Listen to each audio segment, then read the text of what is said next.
Hello guys, hope so आप लोग बिल्कुल ठीक होंगे। मैं भी बिल्कुल ठीक हूँ। अपनी खैरियत कमेंट में ज़रूर बताइएगा। आज की जो मेरी वीडियो है वो उन बच्चों के लिए है, या जो कि इंटरमीडिएट के बाद फ़ैशन डिज़ाइनिंग में आना चाहते हैं और वो कंफ्यूज हैं कि फ़ैशन डिज़ाइनिंग में हम क्या पढ़ते होंगे, कौन से सब्जेक्ट्स होते होंगे, आसान होता होगा या मुश्किल होता होगा, आप जो है क्या कहते हैं किस तरह के कोर्सेज़ पढ़ते होंगे। तो फ़ैशन डिज़ाइनिंग में बेसिकली हम 5 से 6 कैटेगरीज़ के कोर्सेज़ के सब्जेक्ट्स में मेनली हम पढ़ते हैं। उसके अलावा जो कंपलसरी कोर्सेज़ होते हैं वो अलग होते हैं, और 5-6 ऐसे कोर्सेज़ होते हैं जो स्पेशली फ़ैशन के से रिलेटेड होते हैं। पहला उनमें आ जाता है सूइंग, उसके बाद आ जाता है इलस्ट्रेशन, थर्ड पे पैटर्न आ जाता है, फोर्थ में ड्रेपिंग आ जाता है, फिफ्थ में आपका टेक्सटाइल के कोर्सेज़ आ जाते हैं, और उसके अलावा आपके पास फ़ैशन के कुछ कोर्सेज़ आ जाते हैं। तो सबसे पहला हमारा आ जाता है सूइंग, मशीन सूइंग। उसमें आपको मशीन की ऑपरेशन, उसके अलावा वो किस तरह से चलती है, फिर हैंड स्टिचिंग कैसे होती है, मशीन से स्टिचिंग कैसे होती है, ये सब कुछ, आपको प्लीट्स कैसे डालते हैं, आप प्रॉपर आपको स्टिचिंग सिखाई जाती है। देखिए, जब गारमेंट एक बनता है तो वो जो है आपको उसको बनाने से पहले आपको पहले अपने दिमाग में उससे रिलेटेड आइडियाज़ सोचने पड़ते हैं। तो सूइंग में ये होता है कि आप उन आइडियाज़ को इम्प्लीमेंट कर आप उससे रिलेटेड आइडियाज़ लेकर आप लोग स्टिचिंग करते हैं और अपने एक डिस्प्ले रेडी करते हैं। तो नंबर सेकंड पे आ जाती है इलस्ट्रेशन में आप लोग ये पढ़ते हो कि आप किस तरह से हम डिफरेंट बॉडी पोस्चर्स होते हैं, डिफरेंट तरीके से आप बॉडी को ड्रॉ करते हो, उनके ऊपर ड्रेसेस को ड्रॉ करते हो।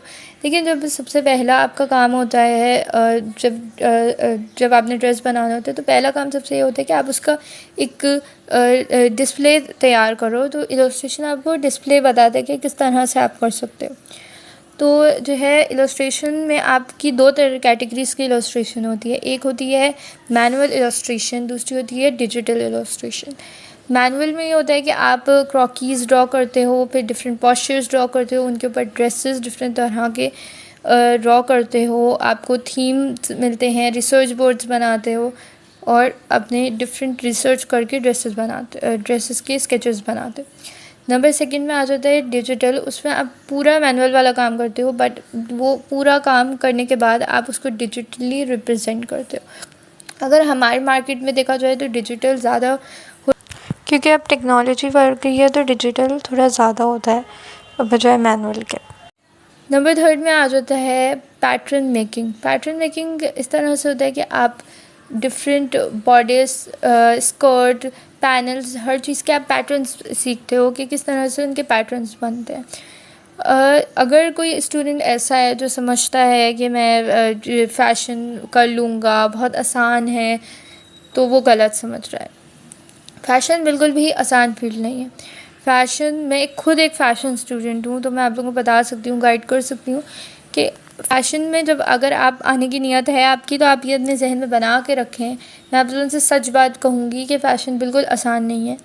उसमें आपकी ख्वारी भी है, लेकिन ये है कि फ़ैशन एक बहुत ज़्यादा क्रिएटिव फील्ड है, और इससे आपकी क्रिएटिविटी ट्रिपल हो जाती है।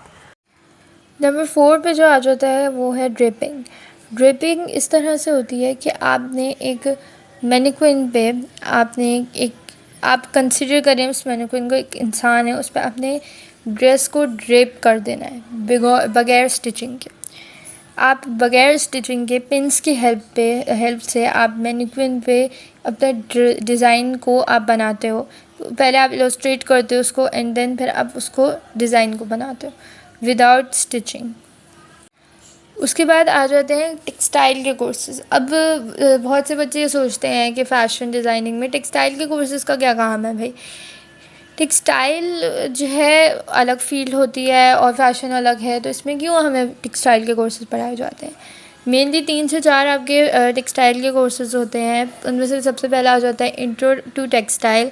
आप लोगों को इस तरह का कोर्स होता है कि आपको उसमें बेसिक टेक्सटाइल के बारे में समझाया जाता है, कलर कॉम्बिनेशन, कलर्स के बारे में बताया जाता है, मोटिव डेवलपमेंट, किस तरह से आप किसी मोटिव को बनाते हो उसके बारे में बताया जाता है। और जैसे आप एक शर्ट देखते हो उस पर डिफरेंट तरह के प्रिंट हुए हुए होते हैं, block print, screen print, digital print, इन सब प्रिंट के बारे में आपको बताया जाता है। उसके बाद नंबर 2 पे आ जाता है प्रिंट डिज़ाइन 1। उसमें आपको प्रॉपर तरीके से पूरा प्रिंट के बारे में पूरा डिटेल में पढ़ाया जाता है। नंबर 3 पे आ जाता है आपका वर्चुअल डिज़ाइन। वर्चुअल डिज़ाइन में आप जो हो वर्चुअली डिज़ाइन को रिप्रेजेंट करते हो, थोड़ा डिजिटल काम होता है उसमें। अब यही आप लोग सोचे होंगे कि अब फ़ैशन के ये सारी फ़ैशन के कोर्सेज़ हैं, तो ये अलग से कौन से फ़ैशन के कोर्सेज़ हैं। फ़ैशन के कोर्सेज़ में 2 तरह की कैटेगरीज़ होती हैं। एक होती है प्रैक्टिकल फ़ैशन कोर्सेज़, एक होते हैं आपके थ्योरी फ़ैशन कोर्सेज़। पहला होता है प्रैक्टिकल। प्रैक्टिकल में आप लोगों के ये ड्रेपिंग पैटर्न ये सब आ जाते हैं। उसके बाद थ्योरी बेस में आपके आ जाते हैं, आप हिस्ट्री पढ़ते हो कि किस तरह से ये फ़ैशन आया और कपड़े किस तरह से आए, फिर किस तरह से चीज़ें आगे डिफरेंट ट्रेंड्स आने लग गए। तो ये आप पढ़ते हो इंट्रो टू फैशन में। उसमें आपको डिफरेंट नेकलाइंस का भी थोड़ी सी गाइडलाइन मिलती है। उसके अलावा आप ज़्यादातर हिस्ट्री उसकी पढ़ते हो, डिफरेंट डिज़ाइनर्स को पढ़ते हो, कोको शैनल, डिफरेंट ब्रांड्स हैं, फ़ैशन ब्रांड्स हैं, स्ट्रीट वेयर ब्रांड्स हैं, उन सब के बारे में पढ़ते हो। मैंगो, उसके अलावा वर्साची, इन सब के बारे में पढ़ते हो। उसके अलावा आपके पास एक कोर्स होता है trends, understanding the trends, fashion trends. अब फ़ैशन ट्रेंड्स में क्या होता है कि आपके जो लेटेस्ट फ़ैशन ट्रेंड्स होते हैं उनके बारे में आप पढ़ते हो।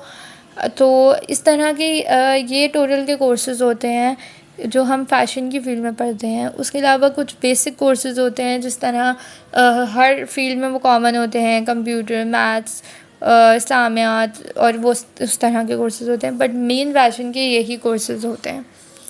होप सो, मुझे यकीन है कि आप लोगों को मेरी वीडियो बहुत इन्फॉर्मेटिव लगी होगी उन बच्चों के लिए, ख़ास तौर पे जो कि फ़ैशन स्टूडेंट्स हैं या फ़ैशन की फ़ील्ड में आना चाहते हैं और उनको समझ नहीं आ रहा होगा कि किस तरह से हम आएँ फ़ैशन की फ़ील्ड में। फ़ैशन एक थोड़ी नहीं बल्कि काफ़ी टफ़ फील्ड है। होप सो, मुझे यकीन है कि आप लोगों को मेरी वीडियो पसंद आई होगी आज की। अगर आप लोगों को वाकई पसंद आई है तो मेरी वीडियो को लाइक्स भी कीजिएगा और सब्सक्राइब भी मेरे चैनल को कीजिएगा। देखिए, आप लोग जो सब्सक्राइब करते हैं वो आप लोगों का प्यार होता है, और लाइक करते हैं तो वो भी आप लोगों का प्यार होता है, और मुझे आप लोगों के इस प्यार की ज़रूरत है। तो प्लीज़ आप लोग ज़रूर सब्सक्राइब कीजिएगा मेरा चैनल, लेकिन सिर्फ तब जब आपको मेरी वीडियोज़ पसंद आए। ओके, खुदा हाफिज़, अपना बहुत ख्याल रखिएगा।